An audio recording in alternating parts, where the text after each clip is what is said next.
So let's start our presentation. So today I'm going to conduct a presentation about the microservice delivery platform and discuss some tips and tricks about it. Who am I?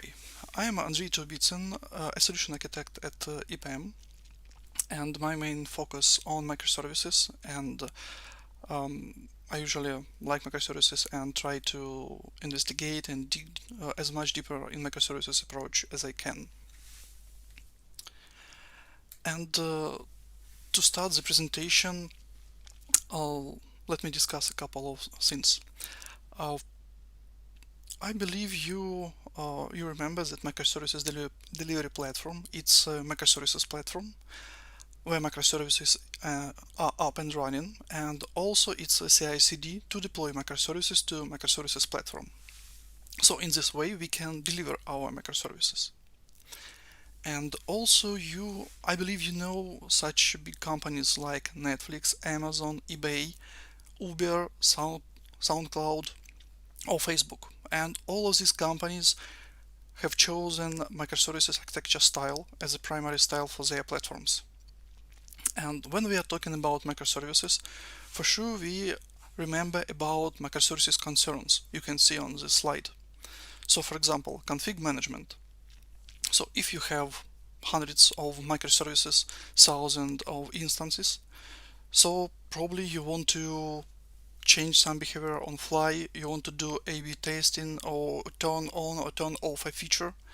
So it means you need a centralized service or database or repository. You can change an attribute, and all microservices detects this change and can change their behavior on fly.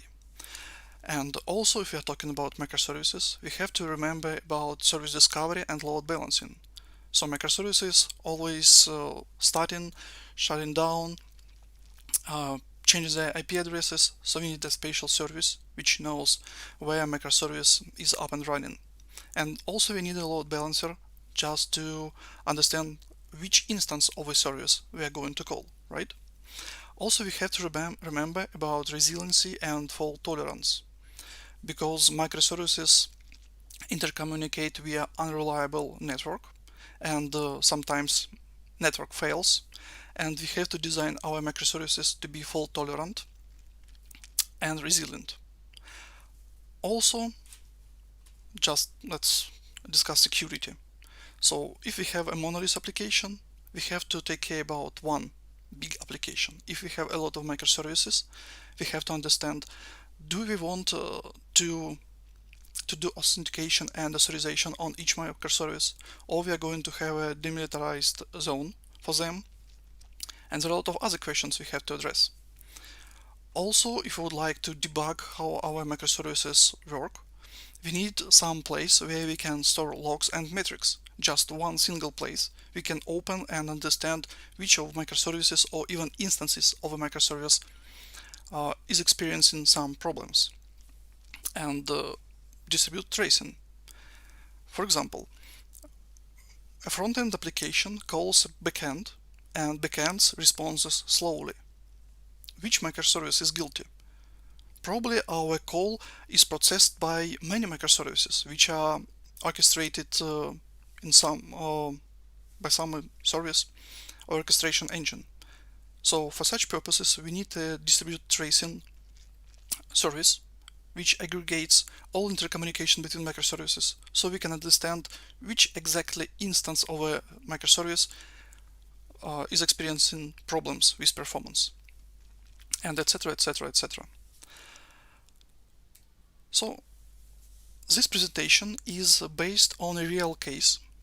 It's a big microservices platform for a real client, and this client has the next setup. So main business is processed on-prem, and my task was to migrate the platform to cloud and to build a new platform in cloud based on microservices. For some reasons, Netflix stack was chosen to implement this microservices platform, It's Service Discovery Eureka, it's API Gateway Zool, it's a lot of other libraries like Sloth. Um, yep, uh, Sloth for distribute tracing and also other libraries. Also, we have dozens of ECS clusters and hundreds of microservices.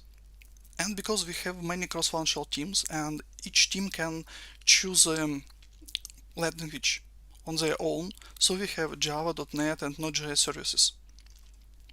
And microservices can communicate in different ways, in asynchronous and in synchronous ways. So this is the context. And now I'm going to describe some best practices, tips and tricks, how you can make your delivery more efficient and deliver your microservices to production much faster.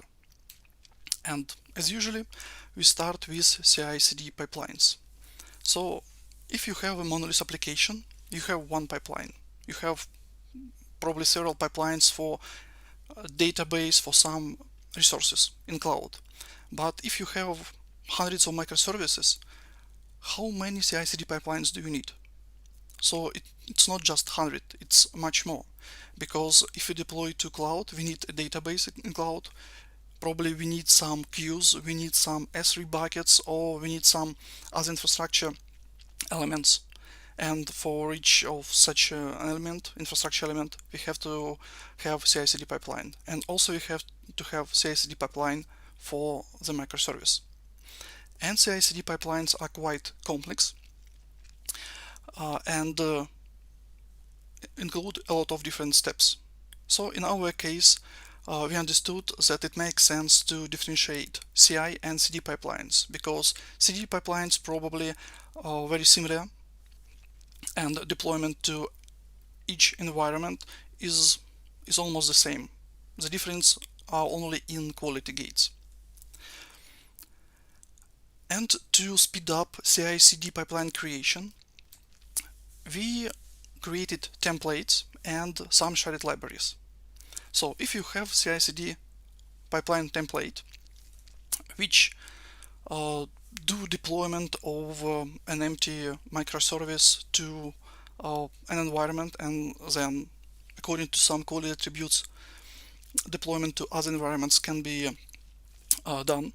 So you can just copy paste your pipeline and leverage it in new microservice. And according to our experience, I would say 99% of all pipelines are the same, and only 1% needs some customization because it's a little bit different microservice. But 99% of microservices requires the same CI/CD process. And to allow customization, we have to build our pipeline templates in a modular way. So we have a lot of modules and libraries people can reuse in their pipelines if they need some customization.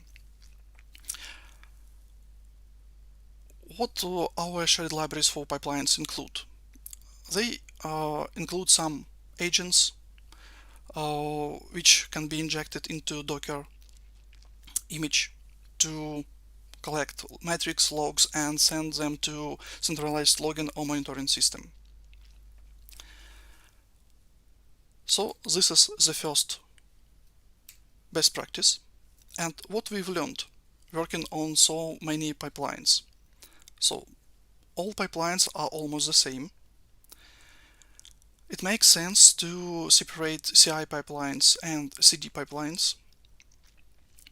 Templating is very helpful, so you can just copy paste and reuse it in your project. Also, you have to remember that templates have to be customizable. All microservices are almost the same, but there are some very special. And also, you have to think very carefully and thoroughly about versioning and distribution of your CI/CD templates. So, for example, if a microservice uses your template, and this template depends on some libraries, and you decide to update such a library. So probably some customization in this pipeline can be contradictory with an updated library, and deployment can fail. So your management for sure have to create a process to notify all teams about changes in CI/CD templates pipeline. You have to have a special channel. You can notify, you can tell people about your changes and some release notes, etc. The next one is microservice generators. So we have dozens of clusters, ECS clusters, and hundreds of microservices, and each cross-functional team produces about 2 microservices per 3 months. And it's very inefficient to create every microservice from the scratch. So starting building so many microservices, we created a microservices generator. It's a special tool which allows us to create an empty microservice. There is no business logic in it, but this empty microservice has a lot of stuff in it. You can ask, what kind of stuff? It's just an empty microservice. But this microservice from scratch integrates with Service Discovery Eureka. Also, it has Celos library in its class path and can send tracing information to Zipkin. Also, it sends metrics to monitoring tool Datadog. It sends logs to Symologic. Also, this generator creates CI/CD pipelines from CI/CD pipelines templates, adds some information to services and task definition configuration. Also, this generator creates CloudFormation scripts in the way that the microservice can scale according to CPU load on it. And this is a customization point. If you have to scale your microservice according to RAM, consumed RAM, you have to change it. Or for example, if your microservice consumes messages from a queue and you would like your microservice to scale according to the elements, the number of elements in the queue, you have to customize this part as well. Also, generators create pipelines to deploy to dev, integration, and live environment. Also, generators create some basic tags for each infrastructure resource you are going to create for some cost tracking and optimization purposes. And also, this generator creates some hooks that you can make static analysis code in SonarQube. This is the second best practice, and lessons we learned. Generators save a really huge amount of efforts. So at the beginning, a new microservice, even with copy paste, took about 1.5 days just to verify that everything configured correctly and deployment passed smoothly. But with generators, creation of new microservice takes now just 20 minutes, and we believe that's great. Also, we need one generator per each language. So we need one generator per Java, for .NET, for Node.js, and there is complexity here because you have to support almost the same functionality in each generator. So if you're implementing a new feature for your generator, you have to implement it in 3 generators. Also, generators adds a lot of stuff you cannot see or you just don't have time to take a look into it. And for example, you generate a microservice and you start adding business logic. You compile your project and it fails because of some version conflicts, some libraries conflicts between each other, and we can see that sometimes people experience some problems and have to carefully understand what libraries they use, what they can include and what they cannot include in their microservice, or just to customize the result of generator. Also, we decided that it's not efficient to have a dedicated team which works on microservice generators, because we cannot plan this load. So sometimes we have to add new features, sometimes generators are not changed for months. And for such purposes, we create a virtual team, just take some guys from different cross-functional teams and freeze some their time to work on generators. Let me check if there are questions in our chat. Okay. The next best practice is related to intercommunication between microservices. So if we have different microservices built on different technologies, they have to call each other. Microservices have contracts. They send data transfer objects, DTO objects between each other. And how can we organize this communication, during the development phase? How can we organize this intercommunication efficiently? So firstly, we decided to create a special dedicated repository, and every microservice, every cross-functional team which works on microservice have to create contract and contract tests for their microservice and to merge into a dedicated repository. So, for example, if you want to call another microservice, definitely you know the only place where these contracts are placed. You can go download the contract tests, and integrate with a microservice. And also you can do some testing. For sure, integration testing is done during after you deploy your microservice. But for integration, for implementation business logic, contract tests are enough to verify you are doing your implementation in correct way. This special repository is under control of architecture group, and you cannot just merge your commit to the contracts repository. You have to create a pull request, architects review it, and then merge them. It's done for some security reasons. And the next step, if we have a centralized place for contracts, also we have centralized place for data transfer objects. So you have contracts, but you have to send some data to a remote microservice. In the same way, you can go to the spatial repository in your CVS and find out a folder with your microservice and find data objects there. Because we have hybrid environment, we have microservices implemented in different technologies, we decided to store DTO objects in JSON format and compile it to some languages, for example, to Java, for some purposes. So I am a developer and I'm creating a new DTO objects. I merge JSON DTO objects into the spatial repository. Also, I compile it, create Java objects, and upload to the Artifactory.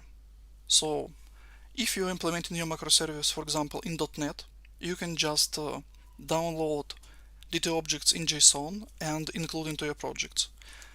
If you are developing in Java, you can download already created Java DTO objects and reuse in your applications, in your microservices. So what we've learned. We have the single source of truth for contracts and for DTO objects for all our microservices, and it really helps. It saves a lot of efforts to find where the stuff is. Also, we have architecture group, which tracks this activity, who merges and what merges into contracts and DTO objects repositories. And also such process is included into definition of done. So if a cross-functional teams creates a microservice, so definition of done includes also publication of DTO objects and contracts to the special repositories. As I already said, architects own repos and controls who and what merges. And for the same purposes as for CI/CD pipelines, we need a special dedicated channel that architecture group and cross-functional teams who create a new API or changes API can notify others about these changes. The next topic I would like to discuss is microservices naming and versioning. It may seem that it's quite simple and nothing to talk about here, but again, just remember we have 100, probably thousands of microservices, and just imagine you open your CVS and you see thousands of repositories, and if developers name their microservices in their own way, you get mess, and it's quite hard to find anything in this catalog. So we decided just implementing microservices for a few first weeks. We understood we will get the mess with the naming, and created a policy that every team can decide how to name a microservice on its own, but they have to follow the naming strategy. According to DDD, domain-driven design, we divided the whole system into domains, subdomains, and microservices in each subdomain. So each microservice is to be named within this strategy. Domain at the first name, dot, subdomain, dot, and microservice name. In this way, we get quite predictable and standardized list of microservices, and you can quite easily search through these repositories. And there is another quite interesting stuff. When you have hundreds of microservices, it becomes really tough. It's really difficult to invent a new microservice name, because if you implement a microservice at the very beginning, probably you name it with a general name like order, search, cart, or like any general name. But then when you add more and more microservices, you have to add more and more words to specialize what your microservice really does. And it's quite hard sometimes to invent a new name. But also it helps because you can name your microservice and find out that there are such microservices in the repository, and probably you don't need a new microservice. Probably you have to add some new functionality to the existing microservices. The next point I would like to discuss with you is versioning. So now we are in a very rush state. We develop a lot of microservices and we deploy them all the time. Deployment process actually takes about 25 minutes with some simple smoke tests, integration tests, smoke tests. And to save some time at the beginning of delivery phase, we decided to avoid versioning at all. So we don't have versions at all. We always work with the latest version. What does it mean? So for example, you have a microservice, it's deployed into production, and you have to add some changes. If changes backward compatible, you just add them and deploy. For sure you can ask me, so what shall we do if we introduce some non-backward compatible changes? And in this way, we create absolutely new microservice. Yeah, for sure it's code duplication, and it's not very good. But we did some calculations, and we decided that developing in this way save us more time than if we do real versioning, because now we don't have to care about versions. We just non-backward compatible changes, we deploy a new microservice, we notify about new capabilities, and other microservices have to switch at the same time to a new microservice. For sure, we understand that then closer we are to the end of massive delivery, we'll introduce versioning in some or another way, but for now, this approach works for us and we are happy with it. So what we learned? This naming approach is quite simple, but it's really very important, just to keep some order in your repositories. Also, architects tracking all new created repositories to understand if they're created according to the rules and if it's really necessary to create such a microservice. Always, and yeah, as I already said, we always use latest version. It's simple. We don't have to care about versions of microservices you use. We have a lot of quality gates. We have integration tests run on dev and integration environments, but it causes duplication. Yeah, that's correct, and it's not good. I understand this, but for now, we can live with this inefficiency. But still, we use versions for shared libraries and for shared templates. We cannot work with the latest code of libraries because they're shared between many microservices, and without versioning we break them, all of them, eventually. And also, it's quite hard to invent a new name. It's really hard, and probably you should try. If you have hundreds of microservices, try to invent something new.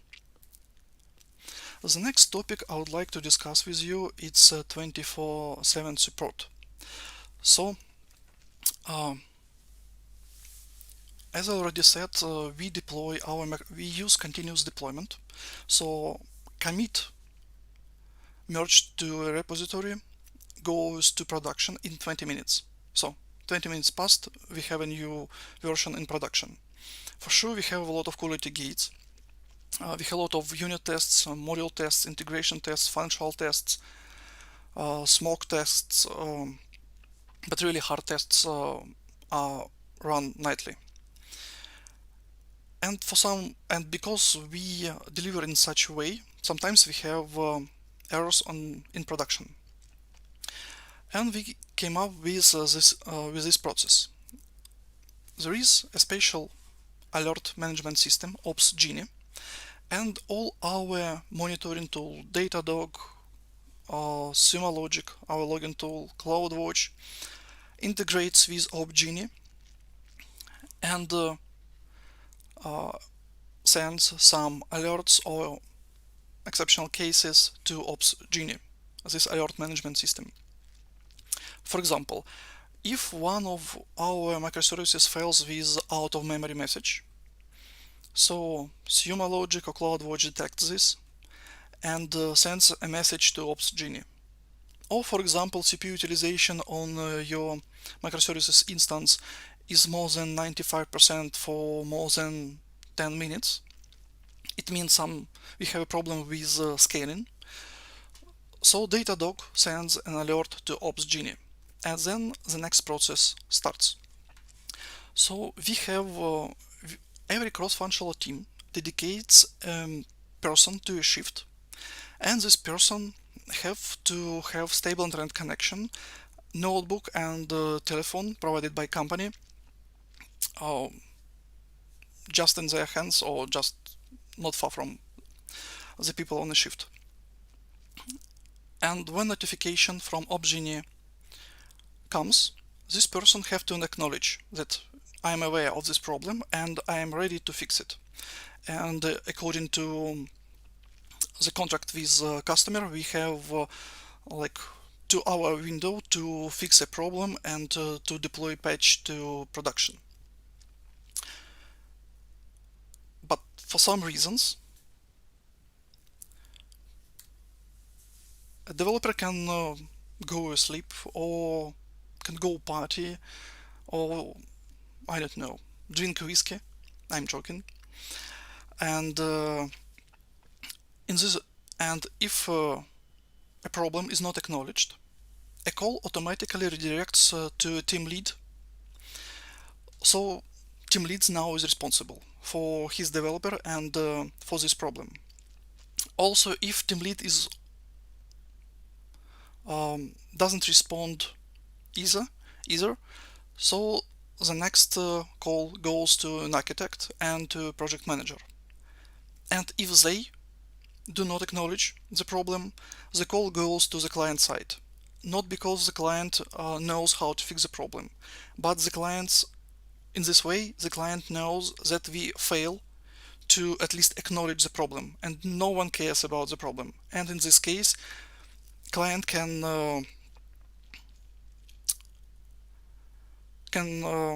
require some fee from our side. And for sure, if this call is not acknowledged by a person on a shift, some tough discussion can be happen to this developer, but I'm joking again, no one is going to harm any people. So if you take a look at OpsGenie, how it looks like, we have a scheduler and we have people. We communicated to be on this shift. So we have a week, we have people on different days working some shifts, 4, 8, 12, 24 hours. It depends on the cross-functional team, on a domain, etc. And also we have people who work on the weekend. And we have, this is our regular scheduler. But for sure, people can get sick, can go on holidays, people have vacation. So we have override scheduler. So we can add people into override scheduler to substitute the people on a vacation. And in this way, we create the final, scheduler for the 24/7 support. What we've learned. It's quite hard to establish this process because you have to dedicate a person to work on shift, and telling the truth, not every person wants to do it. For example, if we are talking about team leads, senior staff, they usually don't like to work shifts or to be on a shift overnight. But if we are talking about juniors, middle developers, they usually like this process because it doesn't mean you have to work all the time on the shift. Because if there are no errors, you just get money because you're on shift and you do nothing. So company pays you just because you're on a shift and you are ready to start working on the problem. So if you don't have any problems on production, you get money and do nothing, you have rest, you have parties, etc. But if a call comes, you have to open your laptop and start working. Also, code quality became much better.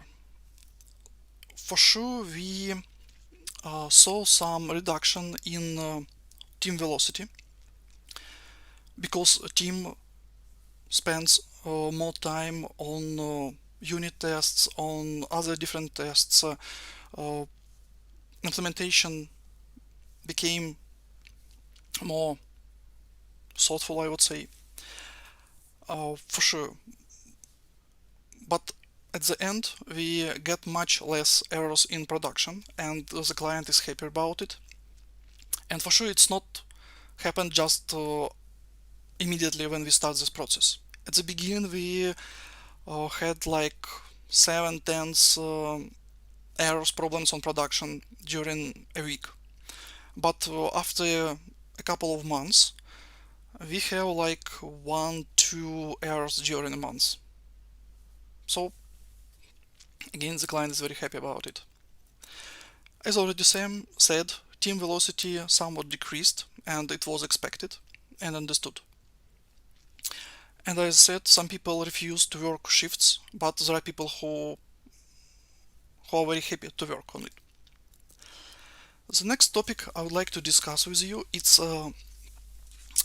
infrastructure cost.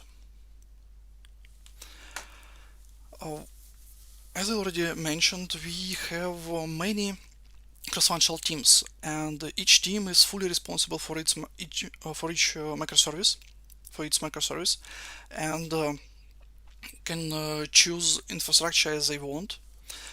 But sometimes, not sometimes, at the beginning, we started observing that the price of our infrastructure, the cost of our infrastructure, became bigger and bigger. Bills becomes longer and longer. So we decided to create cost optimization function and started with our infrastructure assessment. So for example, you can see at this slide, so we have an instance, quite expensive instance, M5 4X large, which costs $500, but CPU utilization during 14 days is 0. So probably there is a microservice or some resource with some stuff which is deployed, but nobody uses it, and probably we can shut it down. Or for example, there is a database which hasn't got any connection during last 14 days, and it costs us $200 per month. So probably we can shut it down. The next stuff after assessment, we decided to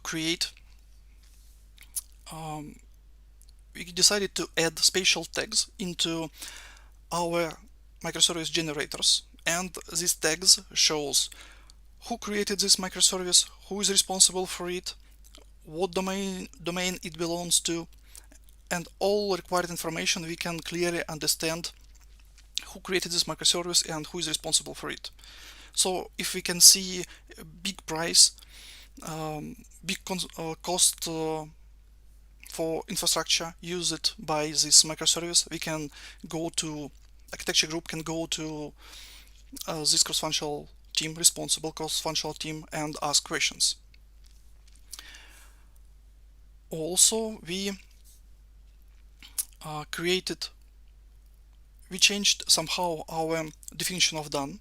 So each cross-functional team, when it does changes to infrastructure, they have to create a spatial document where they show the infrastructure they are going to use and cost, the estimated cost for the used infrastructure.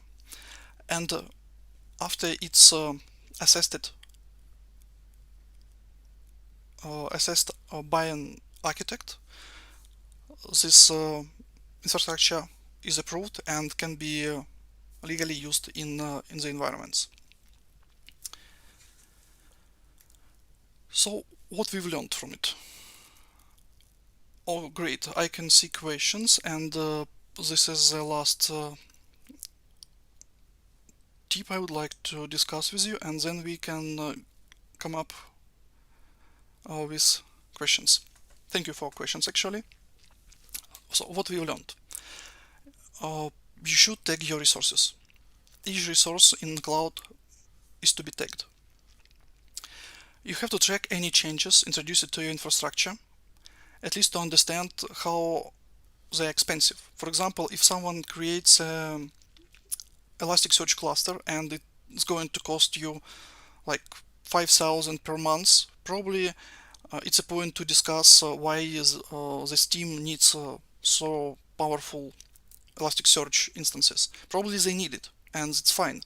But for some reasons, developers would like to consume more resources they really need. Also, we created a special Lambda function which tracks some resources in dev, in integration and production environments.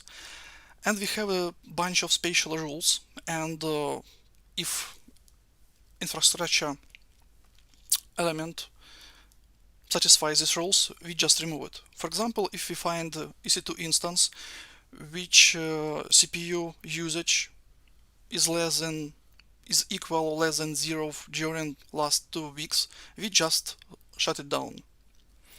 And also we have other rules.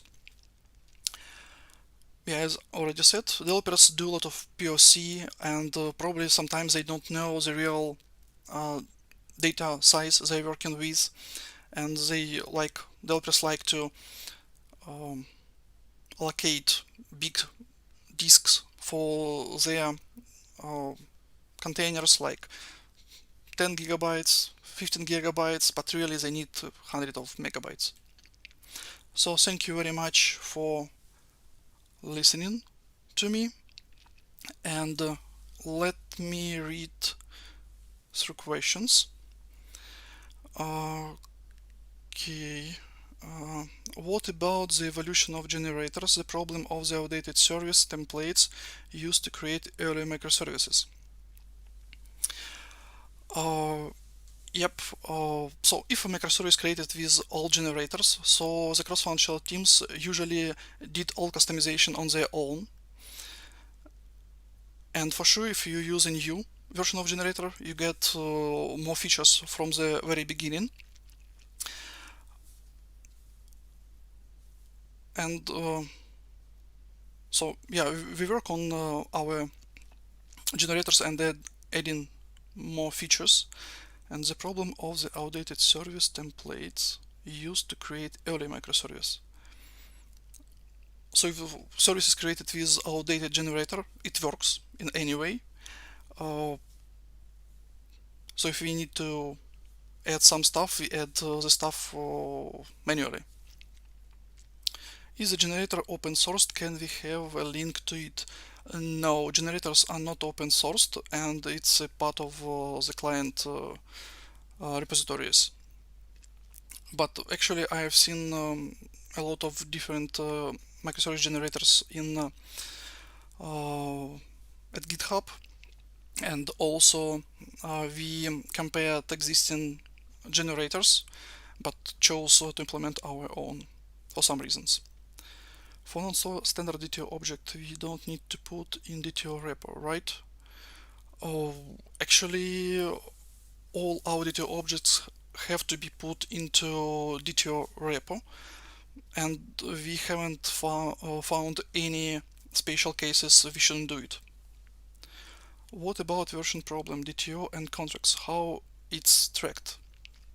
So usually it's tracked by cross-functional team, which produces contracts and DTO. So at the same time, if they change contract, they redeploy contracts and DTO objects. Sometimes you can a microservice which consumes DTO or contract, for example, can build their Docker image and with old version.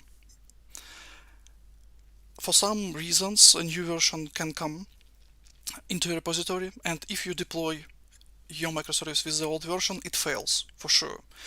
And it happens quite often, but you know about it during deployment to dev. And because we invested a lot of efforts into um, speed of our CI/CD pipelines, into our CI/CD pipelines. So deployment is very fast. Deployment to dev environment takes like 3-4 minutes. So usually your feedback loop is very quick, and you can understand that your microservice fails because of inconsistency in versions. If you need to duplicate the microservice when changing API, you are accelerating memory usage and cost of a product. Yes, for sure, we do it. And I believe so sometimes like once per 3-4 months, we do clean up, and we trying to understand which microservices have to be shut down. And at the end of massive delivery, I believe when we introduce versioning, and we'll be avoiding some code duplication, our cost, our expenses will be less for sure. But for now, yeah, because we duplicating stuff, we pay more.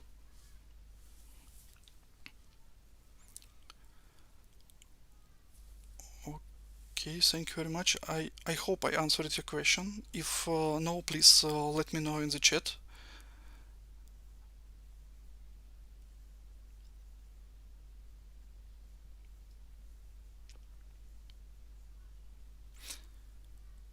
And also, the organizers wanted me to choose the best question and say about it. Just the person with the best question will get some, I don't know, maybe prize. So I can see there are two more questions. So the driver on structural change is microservice owner, right? Not the architect's team. Yeah, that's correct. Do you have architects like a separate unit, and each team doesn't have one, and most of the changes coming from teams to architects? So architects, we have architecture group which consists of one, two, three, up to 10 architects, and we have about in average like 40 teams, not 14, 40 teams. And architects usually create policies, some guidelines each team has to follow, and also architects help to design big features. So we use SAFe, Scale Agile framework, in our delivery, and every 3 months we have a PI planning, iteration planning. So all teams gathered together with architects, and business gives us features.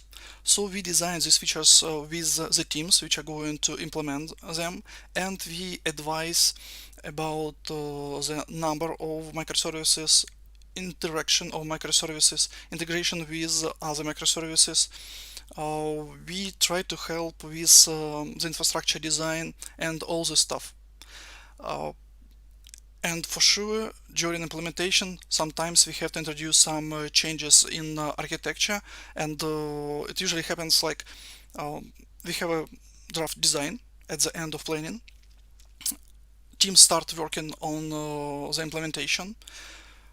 We have regular meetings with the teams every week with every team, so they can notify us about some problems or changes in their vision, how they are implementing microservice, and we can advise to do something or change the architecture approach.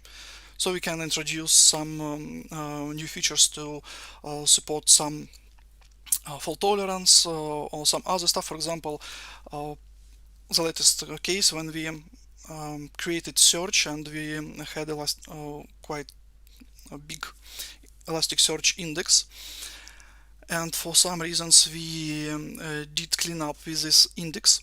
We needed to switch Elasticsearch from one index to a new one via aliases.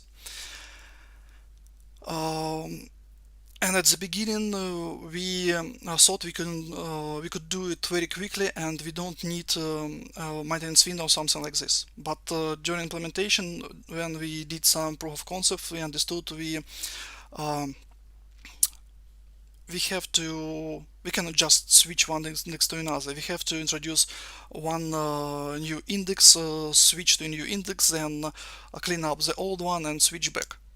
And in this way, we had to add some new Lambda functions and some new queues into our design to address this feature.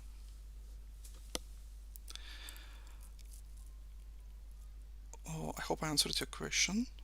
Is microservice generator just an exceptional requirement among the customers, or for now it's a common condition from the client side, just from your experience? So if I'm a big company and we have a lot of clients, so I have a lot of friends as architects who work on other projects, and it's a rare project where we don't see accelerators or generators to speed up microservices delivery. Okay, thank you very much for coming and listening to me.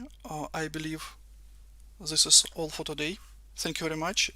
And oh, sorry, I have to name the best question. I am an architect, so probably the best question was asked by Dnipro Zaychenko about architects and how cross-functional teams communicate with architects. So thank you very much, and please vote for this presentation if you like it, of course. Thank you.